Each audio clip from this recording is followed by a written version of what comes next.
You're listening to the Good Question Podcast with Richard Jacobs. Our goal is to make each of our guests exclaim, that's a good question. I don't know the answer. Because when that happens, it means you, the listener, may be inspired to learn more beyond the interview and to ask great questions yourself that lead to new insights. In this podcast, we cover historical and current anthropology, comparative religion, and history. Welcome, and let's get started. Hello, this is Richard Jacobs with the Food Question Podcast. My guest today, I think, promises to be very interesting. Donald Summers. He's an author of a new book called Scaling Altruism, a proven pathway for accelerating nonprofit growth and impact. So welcome, Donald.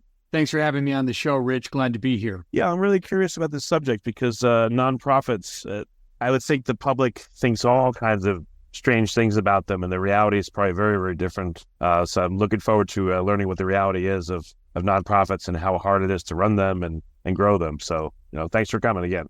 Glad to be here, and I'm still learning, but delighted to share what the last 25 years in this space have taught us.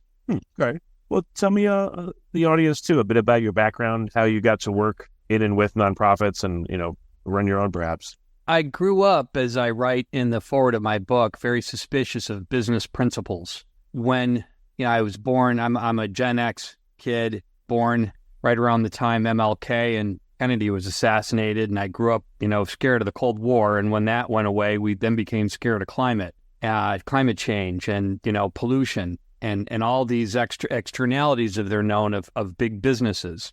And, I grew up in a family with a lot of business people, and I wanted to go another direction. So I was very idealistic, and I ended up teaching and then getting into nonprofits. But I had this, real light bulb moment in grad school. I studied literature and art and religion in college and, a lot of the artsy stuff, and I loved it.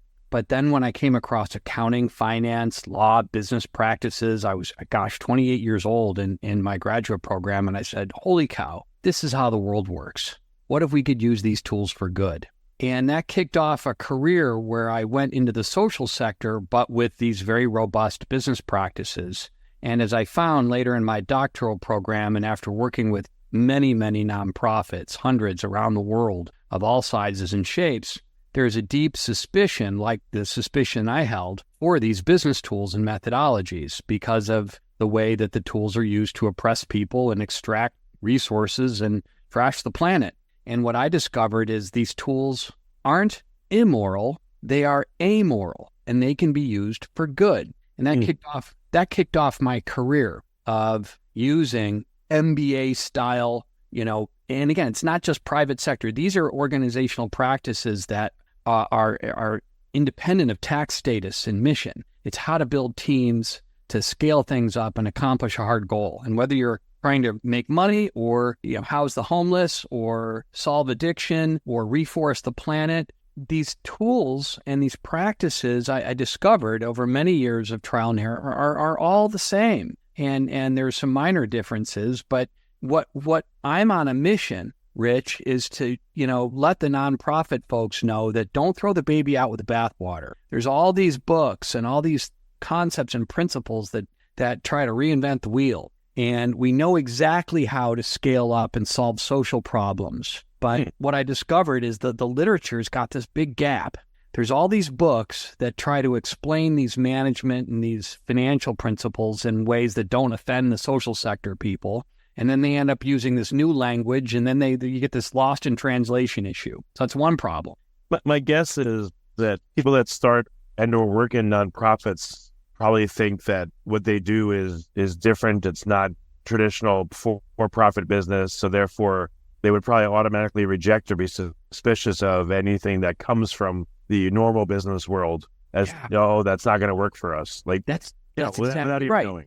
That's exactly right. There's a couple of things, I call that the myth of uniqueness, that, your tax, and again, look at the name of the sector, nonprofit. It's actually totally wrong and inaccurate. You're supposed to make as much profit as possible so you can do more good. You're just not distributing that profit to shareholders. You're driving it back into your mission. So the way the branding and the whole culture, and again, but there's some nonprofits that don't have this problem, Rich. You look at our public university system, even our private universities, these are mostly nonprofits. They're the highest performing institutions in the world. These are major global international corporations doing incredible things to discover and apply new science and learning and health and you name it. They're all nonprofits, right? How about our hospitals? They're nonprofits, right? Oh, I didn't know that. The NFL is they don't seem like nonprofit before they got embarrassed and changed their corporate status, right? So some nonprofits, the big ones, or legacy organizations like the Metropolitan Museum or the Smithsonian, major cultural organizations, those are nonprofits. They often are run exactly like high-performing any type of company. There's also, well, at least from my perspective, a darker side to this, and I hate to say it, but I'm not going to name names, but there are certain people that are, in the public eye that have nonprofits, and I consider some of these people just plain evil. And I think, why would this person have a nonprofit? There must be some tax or other advantage or way to clean up their reputation. That's why they have it, because I just don't see them having it because they actually care about people and want to help. Oh, of course. I know it's a horrible thing to say. It's not a horrible thing to say. It's accurate. Sorry, I didn't mean to bite off the end of your sentence. That's called reputation laundering, and it's common among corporations who, you take a big corporation. Let's take an easy target, like a big oil company, and they'll have a foundation that gifts to kids with cancer, and it's trying to show they're trying to have a halo effect. Now that's a simplistic example, but the nonprofit universe, to take a step back, Rich, it's 6 or 7% of our economy. It's $2.5 trillion sector. There's a tremendous amount of variety. Okay. And there's big companies and small. There's millions of small, tiny nonprofits that you are 100% correct are often caught. They're well-meaning people with fantastic programs, but they're struggling to keep their doors open because they are suspicious of these management principles. Those are the folks I'm trying to reach. There's big companies that are nonprofits that are doing great work. There's some nonprofits that are scams, boiler room operations. They're firemen for children's cancer. All they are is call centers that are bilking seniors out of donations, and they spend 98% of their financing to send to their fundraisers, right? So but they're a very small percentage of the field. So it's a wild and woolly sector that goes under this weird name. But here's the thing. Here's the upside. If we can take a small section of the million or so nonprofits whose annual budgets are $500,000 a year, these are our community centers, our child care agencies, these are our advocacy groups, our social justice organizations. If we can show them a proven breadcrumb trail, a pathway for growing their impact, we can unleash a wave of social progress the country's never, ever seen before. And I believe that because we've done it with a great variety of small nonprofits using this toolkit. So, the background, the context of this work is extraordinarily diverse and complex. And what my career and my entire life, my whole purpose is to do as much social good as possible by giving these growth and impact tools to these small to mid-sized nonprofits so they can go from, survival to success. Are a lot of these small nonprofits you're talking about, are they like mom and pops of the nonprofit world, and are they run that way? Well, this is true with everything. So, when you take a step back, you realize that among for-profit businesses, only 4% are bigger than $1 million a year. Yeah, 75%. Absolutely. 75% of employment in the United States are small businesses, mom and pop businesses, right? But like what I've noticed about, let's say restaurants, the chains, yes, they have systems, they have uniforms, they have this, that, and the other, but their food's, and then you go to the mom and pops, the food may be great, but they have no systems, they're a mess, they don't answer to their phone, they're just, I just wish there was like a middle ground, and probably in business it's the same thing. Now you're on the crux of the matter. Scaling anything at quality is hard, but here's the difference. To scale a restaurant or a dry cleaning business or anything, any enterprise for a nonprofit is hard, but the for-profit sector has a massive ecosystem of support. You got MBA programs, you've got the VC markets, you've got the capital markets, you've got mentor programs, you've got hundreds of business accelerators, you've got a rich literature of terrific books. The nonprofit sector is so vital, but there's gaps in the literature. There are only a handful of very small accelerators. There's no capital markets. The revenue is distributed over 6 different domains. It's hard to measure results. You have to be very clear. So there's a range of barriers for the small mom and pop nonprofits to scale that your for-profit nonprofits don't confront. And that's where we're filling the gap. Okay, so what are some of these barriers that are common?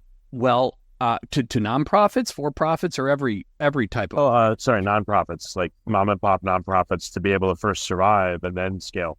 Well, you've got to get over the myth of uniqueness, right? You have to understand that you're running a organization that, I don't want to call it a business because many small businesses, as you already pointed out, aren't run well. You have to work on the company, not just in the company. You have to access the management skills, the tools, and the practices to grow your organization to the size you want it to be, right?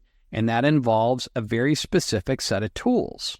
And nonprofits, just like their for-profit mom and pops, are founded by subject matter experts, right? So those restaurant owners that have the great food, they don't have MBAs. They don't know how to scale up a chain of quality. And your daycare center founder or your homeless shelter founder, these are altruists. They're wonderful people. And they quickly realize that just keeping the doors open is difficult because they have a board, they need financial projections, they've got to report metrics to their funders, they've got foundation funding, they've got corporate partners, they have to raise money, they get stuck in these doom loops around these auctions and galas that they're socialized to pursue.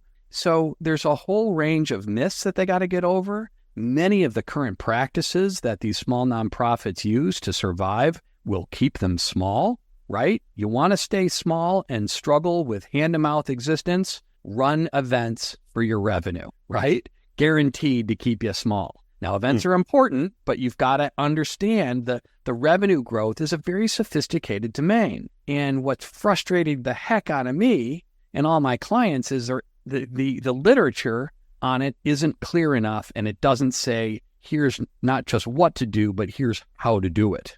And here are templates. And we're going even further. We're not just giving people a step-by-step pathway to raise money and measure your programs and run a high-performing board and scale up your growth and impact. All the organizational problems that every small nonprofit confronts, instead of looking across the literature and figuring out this domain and that domain and that domain, what we've done is taken 20 years to put it all together in one integrated package where is one-stop shopping for your nonprofit leaders to say, do it like this, in this order, with these tools that any mission can plug into. All right, so if I had two businesses, if I had a coffee house, and one was a regular for-profit, one was a nonprofit coffee house, same business, same everything, how much harder would it be for me to operate the nonprofit coffee house just because it's a nonprofit?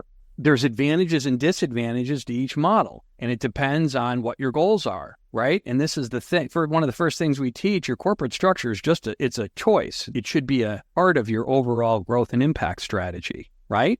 Some of our clients, like my firm, I have a for-profit LLC, which is really just a social enterprise, and I have a nonprofit foundation to give the tools away, right? Many organizations, take OpenAI, it's a for-profit owned by a nonprofit. Your corporate structure is a tool. So 2 coffee shops, right? One for-profit and nonprofit, there should be an intentional reason why that corporate structure is there. So if you have a coffee shop, for example, that employs a formerly homeless population or the formerly incarcerated, right? And it seeks to, here in Seattle, we have Fair Start that employs restaurant staff that were from vulnerable populations, incredibly successful, right? And it's a nonprofit, but it makes millions of dollars. It's a choice, right? It's not a destiny. And again, the nonprofit sector is the point that I make with every breath. It's held back by these myths and assumptions which aren't true. And it's held back by a lack of access to proven processes that break down the barriers.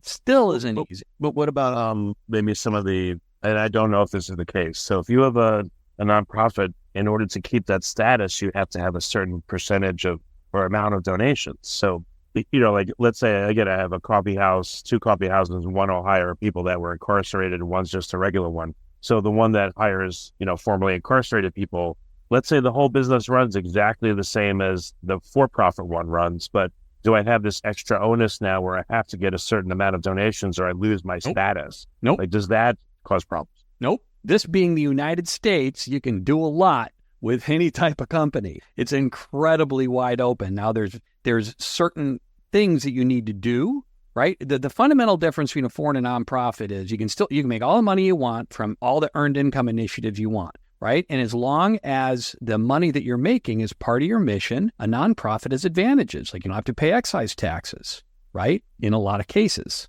right? Now I have to warn my audiences, I'm not giving tax advice and I'm not a lawyer. Consult your own professional, right? But you can run a nonprofit entirely on earned income. You can also get contributed income in the form of gifts and grants. You can get debt capital at reduced rates of risk and interest. That's called impact capital. The financing available in nonprofits it's huge that for-profits might not be able to get, right? No one gives a for-profit free money in many ways, right? Right. So again, there's a lot of details here and it's hard to sum it up, but you have to first of all, these are all downstream decisions. You first have to say, what problem am I solving, right? And this is why we talk about in the book, we talk a number of practices that, first of all, anchor your work to, these guideposts that then enable all these other decisions to happen. When you jump in and say, I should be a nonprofit or for-profit without making those decisions, you end up struggling and sometimes making the wrong decision. So again, there's a lot of nuance around this and it's hard to, sum it up in a couple of pithy phrases, but you're asking great questions. And what we're doing is we're unpacking already, a lot of the myths about, nonprofits. And, you can pay your executives a ton of money as a nonprofit. Mm-hmm. Now there's a barrier called excess compensation, right? You can't pay them billions, but you can, university presidents, heck, the highest paid nonprofit people in the United States are? You know who they are? University presidents? I don't know. There's people who you're close. There's people who make way more money than university presidents. Hospital executives tend to. Even more so, the football coaches, right? They make there's one guy down in, I think it was A&M, who got a $70 million buyout, right? That there's a big scandal about it. So you'd be amazed what some people try to get away with under the nonprofit guys and what's allowable. And on top of that, Rich, what's crazy is there's very little enforcement in the space. Look at the shenanigans Donald Trump was pulling under his charity, right? And there's a classic example of someone who's savvy enough and manipulative enough to, not to get political here, but he's going to wring all the benefits he can out of every corporate nook and cranny, and he's going to take advantage of the lack of enforcement. So again, there's lots of stuff, lots of detail there. I hope I'm not getting in the weeds. No problem. Any case studies come to mind that would elucidate some of these myths and show you what's really possible? Well, I'm glad you asked. So I write one in my book, right? So let's do a different one so we still get people to be excited to read the book. Sure. Well, some of the most here's the thing. There's a small number of very high impact, high growth nonprofits that had started from nothing and have done amazing things, right? And it's not just amazing amounts of social good. And I'll start with an example that's not even a nonprofit. It's a for-profit with a social mission. These are called social enterprises, founded by this incredibly humble guy who happens to be a genius. His name is Ned Tozun, and he founded an organization called D-Light, D-Light. And he got the brilliant idea to replace kerosene lamps in developing countries with solar lamps. And by doing so, he detoxified these austere environments. They're often mud huts. And these cooking fires were creating toxic smoke that were hurting the families and the kids. And then they needed the lighting. And by introducing these low-cost, robust solar lights that didn't rely on a centralized electrical gig, he's built a multi-million-dollar company that is attracting investment and is having incredible benefits. And, so again, there's no clear off and on switch between a for-profit and a nonprofit. There's actually a spectrum with lots of shades of gray, right? You can have some nonprofits with the evil heart of a corporation and some corporations with the heart of a nonprofit, right? Tax status is not determinative. You can have hybrid organizations like D-Light. And my favorite examples are the small nonprofits led by true altruists who have the heart of a charity, the brains and the drive and the practices of a high-growth, high-performing organization. A classic example is Teach for America. Wendy Kopp, a woman my age, in Princeton, wrote this thesis that we want to get these, our best and brightest into public schools. They've had tremendous impact. You've got KIP, You've got City Year. You've got a number of doing incredible work with low-income inner-city kids. You've got the Harlem's Children's Zone. Jeff Canada, brilliant man, has transformed the entire social sector of Harlem with this comprehensive social safety, educational, medical programs. There's so many brilliant stories out there, Rich. What there isn't is a playbook, I believe, that really can make it easy for people. There's some okay books out there, and I'm not trying to disparage the rest of the literature, but I saw a gap. So what I'm trying to do is enable, these are geniuses, the Wendy Kopps, the Jeff Canadas, the KIP founders. They're brilliant people. You have Education Superhighway, another organization that closes the digital gap for millions of kids, founded by a Harvard MBA. These are people that we need more of these people, and they need more support. They need more ecosystems. They need a better guide. Yeah, I was going to ask you, are there consultants for people that want to, evaluate what structure they should have, based on their idea? Or are those not even the right people because they're just not knowledgeable enough to steer you in the right way? The joke about consultants, right? Ask a consultant what time it is, and they ask to look at your watch, and then they steal your watch, right? And I don't mean to disparage consultants. I am one, right? I am a management consultant, but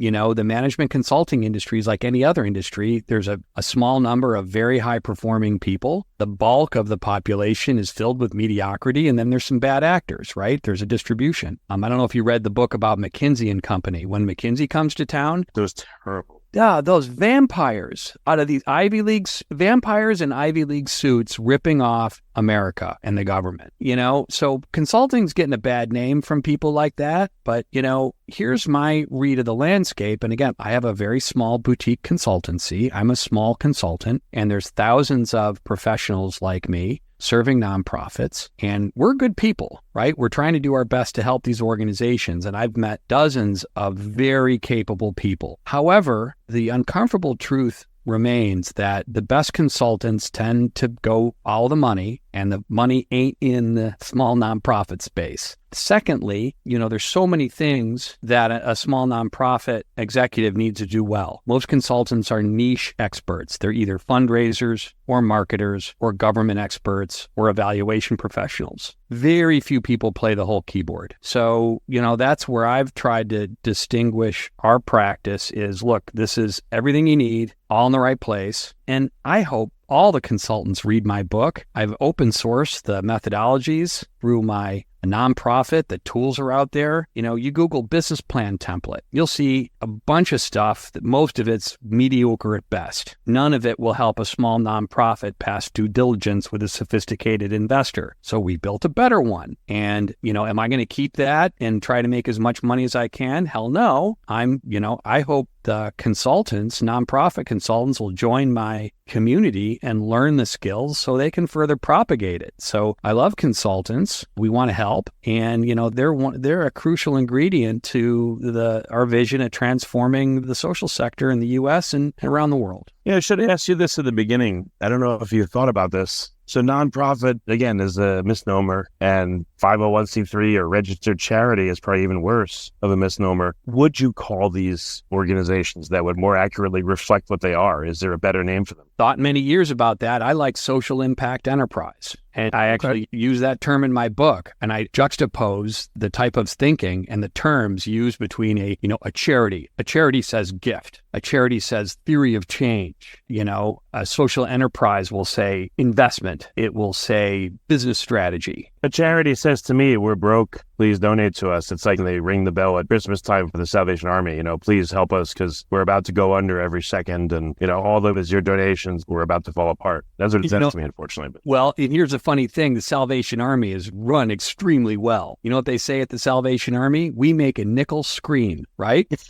Okay. I've met some extremely competent Salvation Army executives, and I have a lot of admiration for that nonprofit. But you're 100% right. The begging for pennies, right? So we talk about social return on investment. We don't talk about need. We talk about opportunity, right? We never use guilt. We talk about how we can, live our best lives and express the true meaning, we talk about, I don't care if you've got money, you're successful, big deal, right? All that, Elon Musk is not a significant person. He's a successful one. And you could argue that he's made some significant impacts through, decarbonizing the grid. But, for all these people that pursue money, so many of them end up setting up these charitable foundations. There's now 100,000 of them. It's become a mark of social stature to give back, So again, it's a mixed bag. We believe that you're absolutely right. We need more nuanced thinking in the space, and I wrote a big chapter in my book that explores all these themes and ended up cutting it out because it's got too distracting. I understand. Are you going to add it as a bonus chapter? Yeah, I got it sitting around. I explore the sources of the myth uniqueness, the cultural antecedents behind why, I think Dan Pallotta's book on charitable is now a documentary film, does an amazing job of why we think about charities different. There's a brilliant book called Charity for All by the former CEO of NPR, brilliant thinker by the name of Ken Stern, about why charities are struggling and breaking promises. And there's so much interesting stuff out there. I'm trying to stay focused. These nonprofit executives that we reach on this podcast are busy people. They have their attention deficit, struggling,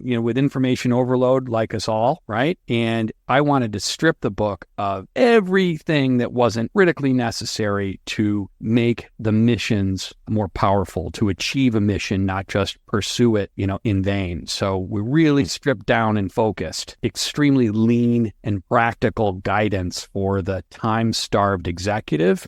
All this context is incredibly useful and powerful, but bottom line is we've got tens of thousands, hundreds of thousands of extremely generous, public-minded altruists, right? People who put the good of others before themselves, and they're trying to run these organizations and they don't have the tools to do it, and they're doing their best. It's amazing what we can accomplish already, right? The United States, in our country, the social sector is a huge chunk of our economy. It's how we keep our communities afloat, and there's so much more we can do to make it. That's my message. Okay. I just wanted to tell a quick story about the power of some of these organizations. I think that's why I brought up Salvation Army.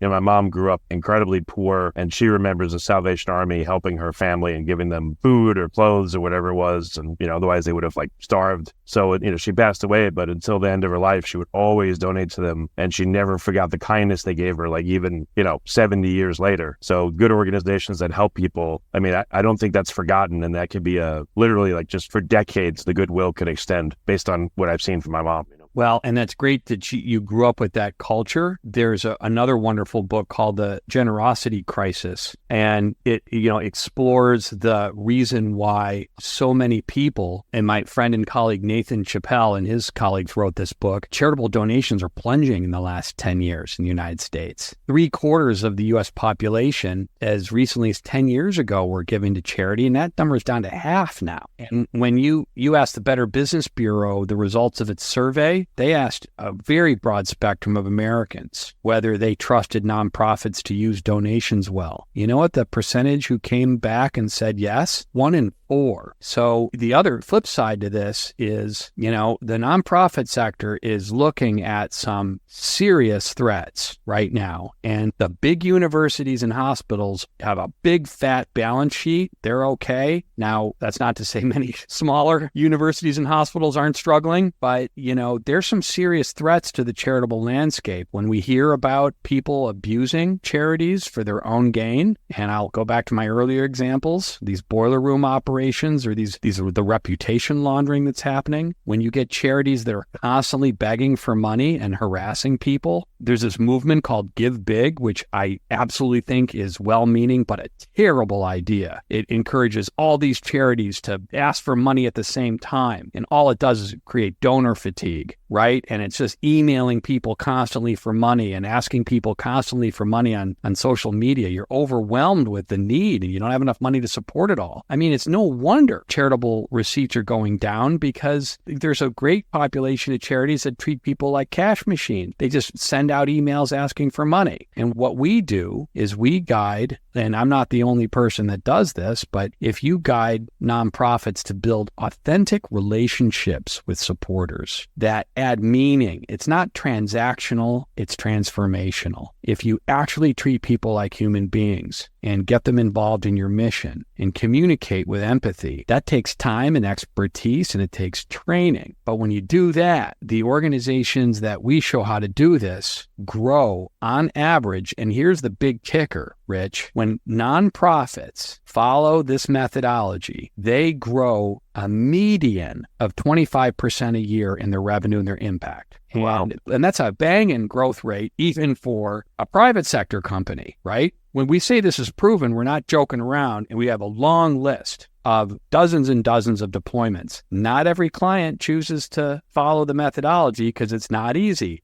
You got to eat your broccoli and do your daily exercise, right? You've got to follow the protocols and the practices. But when you have disciplined, optimistic, resilient, focused leadership that's coachable, that can find the bandwidth, right? You remember Abraham Lincoln, and I write about this in my book, tells a story, says, if you give me 6 hours to chop down a tree, I'm going to spend 4 of those hours sharpening my axe. And I encounter all these nonprofit executives that are barely keeping their nose above the waves and like, I don't have time to learn this stuff. And I'm like, you're just choosing to struggle. You got to find the time. Otherwise, you're not going to get out of struggle town. You're going to be on the struggle bus. Sharpen your axe, right? A bit of brass tacks for a minute. So some organizations, again, I don't know these numbers exactly, but I've heard some of the bad nonprofits, like 98 cents out of every dollar, like you say, goes to either the executives that run it and or the marketing to get new money. While other ones, I'm sure it's a much more favorable percentage. Is there a sweet spot, or does that percentage matter of how much of someone's donation that goes towards actually the mission of the organization? What should it be? What could it be? Well, that's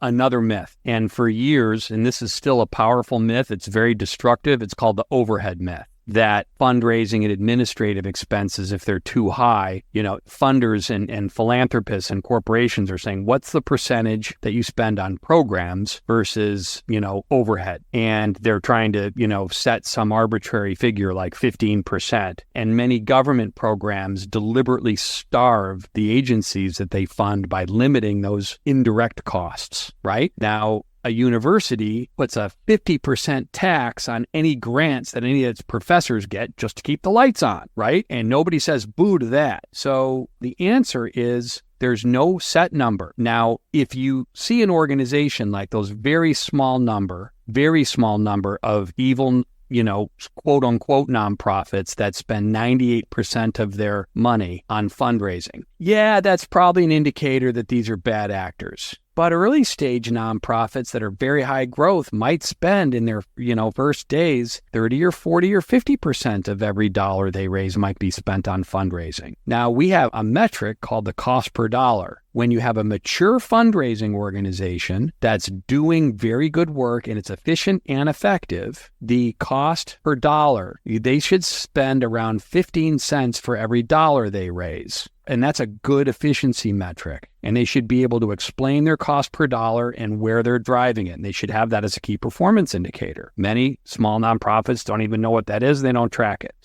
But that's one example of overhead that can be a useful indicator when you're just looking at the fundraising enterprise. When you're looking at the programs, there is no overhead, right? The HR, the leadership, the operations, even the fundraising shouldn't be looked at overhead because it's all necessary to deliver impact. So these easy measures run by people that really don't know, nonprofit finance, people are looking for these simple numbers. You've got to be a very sophisticated executive or expert to really read an organization's balance sheet, their dashboard, their program impacts. And the fact is, it's very hard. It often can be hard to tell. Some organizations will, even if you did have a number, you can play games with the accounting and allocate costs. So there's no simple way, apart from one very simple way of telling if an organization's doing good. You can tell, right? The numbers are right in front of your face. For example, when you talk about foster youth, and this is what I write about in my book, when you say foster youth, when at the time I did this work with Janice Avery, the genius executive and, just wonderful leader at Treehouse, foster youth were graduating at 40%, 60% dropout rate. And they say, we're going to fix that. Their peers are graduating at 80%. And we're going to take the entire population of kids in this major metropolitan area, over 2,000, in this region, and we're going to take their graduation rate from 40% to 80%. Amazing social transformation, very easy to measure and tremendously significant. When you find a nonprofit with clear impact numbers like that you can't fake, like you can't, you either graduate from high school or you don't, and the school district has those numbers. This organization in 5 years did it, and it was my joy to work with them, and that's the case study that helped inspire this book. And that example is what we've been reproducing in the dozen years since we had that engagement. So you can tell social impact because it's clear, it's concrete. You don't care about if you have to peel back the onion and it's not clear, well, then your chances are good that you don't have a high-performing organization. When you have a nonprofit says, this is the problem we're solving, here's what success looks like, here's how we measure it. It's unambiguous, it's concise, it's concrete, very, very clear, it's easy to measure, and we're going to move the needle on this. And, then when you do that, it takes a tremendous amount of hard work to make things simple like that. The famous French mathematician Blaise Pascal said, "I'm sorry I wrote you such a long letter. I didn't take the time to make it short," right? So you got to take the time to make your programs clear, transparent, and accountable. If you do that and you really truly have impact that's best in class, you can get to scale. So that's a big part of our methodology, is helping organizations get to that. So, if you have to ask hard questions with a lot of ambiguous numbers, you've already lost the fight. Gotcha. It's probably, this question came to mind earlier, but based on what you said, it's probably unnecessary, but unusual corporate structures. I've never seen one run on sortition, but are you familiar with the term? Is there any point in nonprofits experimenting with exotic ways of how they're run that are not traditional, that, I guess the best models for them to run well are the models that work for regular for-profit businesses. But have you seen any unusual, governance models that work better? Oh yeah, we've seen everything. Well, not everything. We continue to be surprised by life, which is one of the things that makes life worth living. Again, just because you have a tax status doesn't mean you should be run differently. And how you run, there's a variety of choices, right? So you might choose to have a quote unquote flat layer of management, right? But there should be a reason behind it, and you should have people who've done it successfully before leading the effort, right? You get into trouble when people latch onto these ideas and they haven't really done it before and nobody's there to guide them, or they don't really invest in doing it well. So I've seen nonprofits, I've seen for-profits with exotic management structures. Look at OpenAI. They ran into a serious governance failure, right? The board tried to oust the CEO fired the board. That was a mess. So this is not a problem unique to nonprofits. This is a problem unique to getting a bunch of, primates to work together as a team. It's not easy. So again, we have a chapter on leadership and how to structure. We've boiled it down to one page. There's 10 things that a board member does, that a CEO does, that a manager does, and that a staff person does. And there's 10 swim lanes. Everybody's in each swim lane and has a slightly different stroke, right? And you can name them with a couple of words, right? So there's entire books written on this topic, which nobody has time to read. And you can hire a governance expert and you can hire these HR experts. And what we've done after confronting the same problem 500 times is say, look, we got to get it down to one page, make it unambiguous, and, follow this chart. And when people get that type of direction, they're released. They're like, oh, thank you. And they just want the answers. They don't want to know just these vague, ambiguous what to do. They want to know how to do it. And they got to know that they got to have confidence that the guidance works. So that's how we try to cut through all this noise. Okay, excellent. It's been a really great call. I think it's fantastic and very interesting. In addition to reading your book, let's first of all restate the title, tell people where they can get it. Once they read the book, then what do they do? If they really want to take action from there. It's Scaling Altruism. All you got to do is Google those two words. It pops right up, on your local bookstore or your, bookseller that you prefer. They're all over it's all over the world. And then at the end of every chapter in the book, there's templates, there's case studies, there's specific terms and examples, there's a glossary. It's a whole toolkit. But that's not enough. So at the end of every chapter, it points you to a website, the Altruist Accelerator, altruistaccelerator.org. And what that is, it's a community for people who want help applying the principles in the book. Just like a business accelerator, but it's self-paced, it's extremely low cost, it's $79 a month to join the community, it's open only to staff and volunteers of nonprofits. It's a very short application. It's all self-paced, and it's a community of nonprofit folks that come together to apply these practices and support each other. And that launches August 1. So I've spent many years writing the book and many months designing the technology platform. There's videos, there's how-tos, there's templates, but most importantly, there's nonprofit people. I don't want to teach nonprofit people this. I want the nonprofit people to become teachers, right? Gotcha. The critical element is, there's so much we've learned from history. Benjamin Franklin said, "Tell me and I forget. Teach me and I may remember. Involve me and I learn." So that's what's more than the book. I want to involve people to teach each other and involve them in each other's supporting each other and commenting on each other's business plans and KPIs and revenue strategy and governance models, and a place where they can come vent and say, how do I solve this? There's no format that is low cost, that's global, that gives comprehensive, robust advice. And so we're trying to fill that gap. So Altruist Accelerator, the book is, you can read the book and you'll get a lot out of it. And the book can be a valuable resource by itself, but it's this community that we're trying to build that we think has potential to really scale up. And one day maybe we can start reaching more and more of the nonprofit sector. Okay. Well, Donald, thanks. This has been a great interview. I love it. I highly encourage people to check out the book, Scaling Altruism. And thank you so much for coming. Well, thank you for all you do. Your own story and your own work makes the world a better place. So thanks for being a fellow altruist. And thanks again for having me on. Excellent. Thank you for listening to the Good Question Podcast. Please email support@thegoodquestionpodcast.com if you have any referrals to great guests for us to interview. Visit thegoodquestionpodcast.com to hear more interviews. And please help us spread the word by rating and reviewing us on Apple Podcasts, iTunes, Spotify, YouTube, or wherever you listen to this podcast.